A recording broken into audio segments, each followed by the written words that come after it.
Welcome listeners. Today's topic is Unit 23 of MPA 013 Public Systems Management.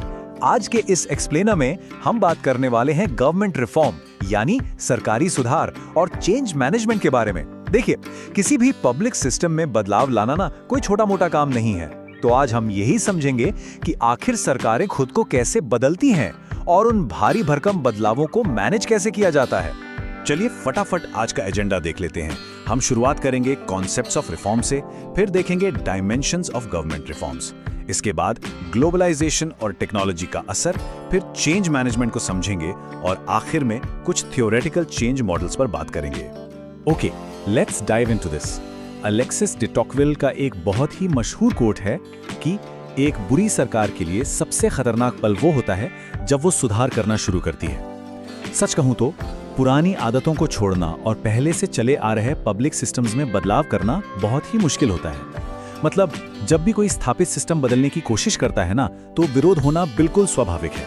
तो चलिए आगे बढ़ते हैं हमारे पहले सेक्शन की तरफ, कॉन्सेप्ट्स ऑफ रिफॉर्म यानी सुधार की अवधारणाएं।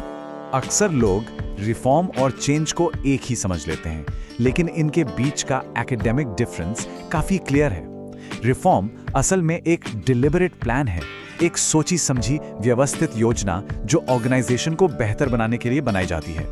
दूसरी तरफ चेंज वो एक्चुअल ट्रांसफॉर्मेशन है, वो असली बदलाव है जो उस योजना के जमीनी स्तर पर लागू होने के बाद हमें दिखाई देता है।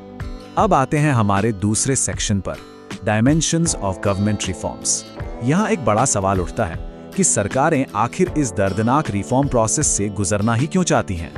So the crucial point is, कुछ बहुत ही ठोस कारण हैं जो इन सुधारों को ड्राइव करते हैं, जैसे कि लागत कम करना, एफिशिएंसी बढ़ाना और ट्रांसपेरेंसी लाना। जरा इमेजिन कीजिए उन आम नागरिकों के बारे में जो पुराने धूल भरे सरकारी दफ्तरों में लंबी कतारों में खड़े होकर पूरी तरह फ्रस्ट्रेट हो चुके हैं। वो लोग बेहतर गवर्नेंस और पारदर्शी सिस्टम की मांग करते हैं ना, और बस इसी डिमांड की वजह से सरकारों पर रिफॉर्म करने का भारी दबाव बनता है। लेकिन क्या सारे रिफॉर्म सक्सेसफुल होते हैं? विलियमसन और अन्य रिसर्चर्स की एम्पिरिकल स्टडीज हमें बताती हैं कि रिफॉर्म की सफलता हवा में नहीं होती। इसके लिए एक बहुत ही स्ट्रॉन्ग पॉलिटिकल बेस, एक दूरदर्शी यानी विजनरी लीडरशिप और एक कोहेरेंट इकोनॉमिक टीम का होना बिल्कुल क्रिटिकल है। सच तो यह है कि बिना मजबूत नेतृत्व के बड़े बड़े सुधार अक्सर बीच में ही दम तोड़ देते हैं। आगे बढ़ते हैं सेक्शन 3 पर, ग्लोबलाइजेशन एंड टेक्नोलॉजी। देखते हैं कि ये दोनों चीजें बदलाव के लिए कैटलिस्ट का काम कैसे करती हैं। अगर हम ट्रेडिशनल ब्यूरोक्रेसी और आज के आईटी ड्रिवन एडमिनिस्ट्रेशन को कंपेयर करें तो जमीन आसमान का फर्क है। वर्ल्ड ट्रेड ऑर्गेनाइजेशन और बढ़ते ग्लोबल कंपटीशन ने सरकारों को खुद को बदलने पर मजबूर कर दिया है। अब वो पुराने पेपर बेस्ड रजिस्टर से काम नहीं चल सकता। पूरी दुनिया में कम्पीट करने और सर्वाइव करने के लिए सरकारों को आईटी इंटीग्रेटेड सिस्टम्स और ई गवर्नेंस को अपनाना ही पड़ रहा है। ये अब कोई चॉइस नहीं बल्कि जरूरत बन गई है। चलिए अब सेक्शन 4 की बात करते हैं, अंडरस्टैंडिंग चेंज मैनेजमेंट, या हम बदलाव के मानवीय पहलू को समझेंगे।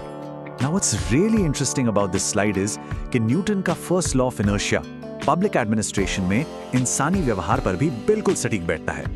होता क्या है कि दफ्तरों में नए कंप्यूटर्स लाना तो आसान है, लेकिन इंसानों को बदलना असली चुनौती है।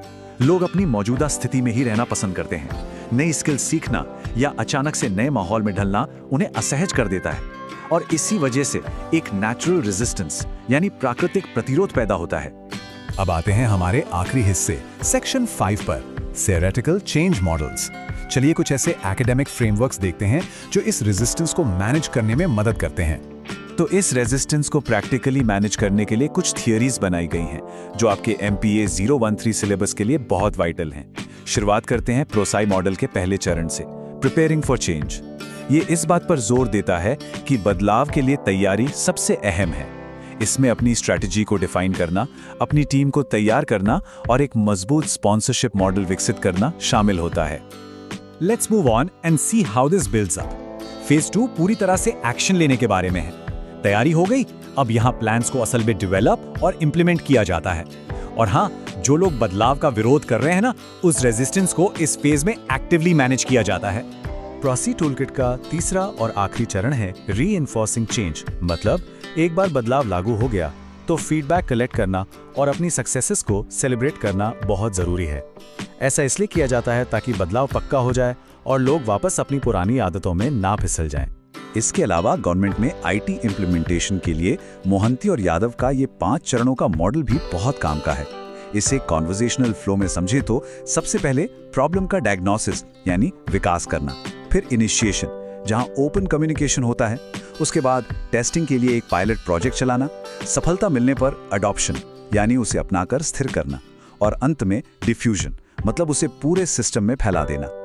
और अब बात करते हैं मशहूर मैकिन्जी 7S मॉडल की। ये मॉडल संगठनात्मक परिवर्तन को 2 हिस्सों में बांटता है, हार्ड एस्पेक्ट्स जैसे स्ट्रैटेजी, सिस्टम्स और स्ट्रक्चर, और सॉफ्ट एस्पेक्ट्स यानी ह्यूमन एलिमेंट्स जैसे स्टाफ, स्टाइल, स्किल्स और शेयर्ड वैल्यूज। किसी भी हाई परफॉर्मिंग ऑर्गेनाइजेशन को सफलता पाने के लिए इन 7 पहलुओं में एक बेहतरीन बैलेंस बनाना ही पड़ता है। सिर्फ स्ट्रक्चर बदलने से बात नहीं बनती, लोगों की स्किल्स और उनके वैल्यूज को भी साथ लेकर चलना होता है। तो जाते जाते एक सोचने वाली बात, सरकारें तेजी से बदलती टेक्नोलॉजी और बदलाव के इस बेहद जरूरी मानवीय पहलू के बीच संतुलन कैसे बना सकती हैं? मशीनें बदलना तो आसान है, लेकिन इंसानी सोच को बदलना ही असल चेंज मैनेजमेंट है। Thank you for watching. Next unit will be discussed in next video. If you like to attend the quiz, see the description. Quizzes. Please do like, subscribe and share.